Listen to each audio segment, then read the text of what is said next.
welcome to Reformed Thinking. So today we're going to take a look at something pretty intense, the final year of missionary David Brainerd's life. Using his own diary and an account by Jonathan Edwards, we're going to see how his horrible physical suffering didn't crush his spirit, but actually brought it into a much sharper focus. Yeah, so by late 1746, Brainerd's body was just failing. He was in the advanced stages of consumption, what we call tuberculosis today. But as his body got weaker, his spiritual focus seemed to get stronger. And this quote right here, this was written just a year before he died. This isn't some abstract thought. This is a man looking death right in the face and seeing a kind of blessing in being ready for it.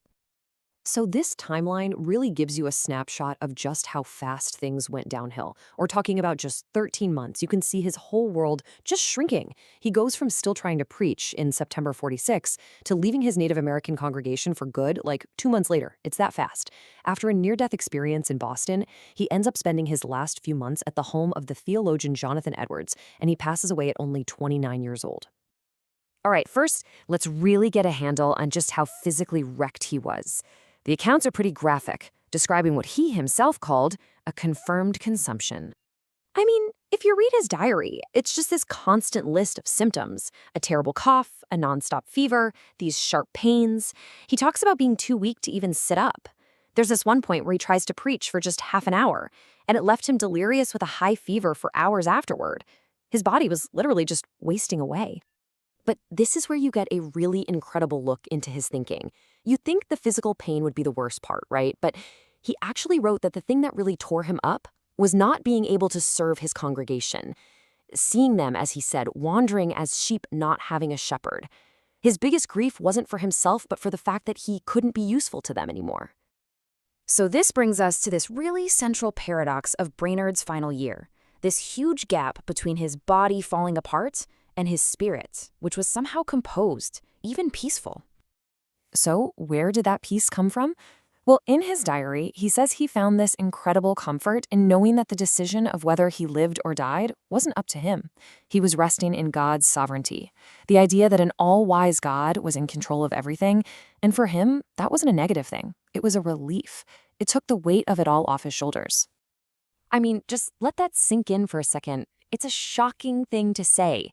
He wasn't just putting up with the idea of death. He was looking it in the face with composure and even sensible joy. Can you imagine? This acceptance gave him a peace that just didn't make sense to the people around him who only saw a man in constant pain. Okay, so all of this physical suffering had this unexpected side effect on his thinking. As his body was failing, his theology was actually getting sharper. As he got closer to death, especially during that really bad illness in Boston, he felt like he was finally getting a handle on the real core of what he called true religion. And here's the definition he came up with, pretty much hammered out in the middle of all that pain. And notice what's not there. It's not about big emotional highs or even just being sure you're saved. For Brainerd, real religion was about the soul lining up with who God is and acting for God's glory, not for selfish reasons, but because you genuinely see how great God is.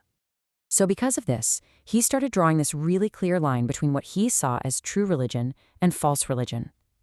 He put a faith that's based on a real spiritual side of God's character on one side, and on the other, a faith driven by what he and Edwards called animal affections, just raw emotions or flights of imagination.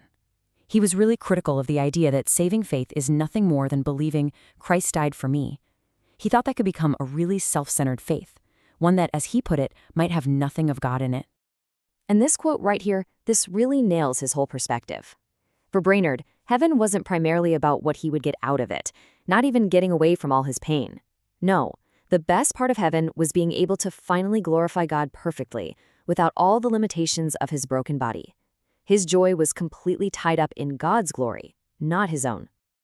So you'd probably think a guy in his condition would just be done, just lying there waiting for the end. But that was not David Brainerd.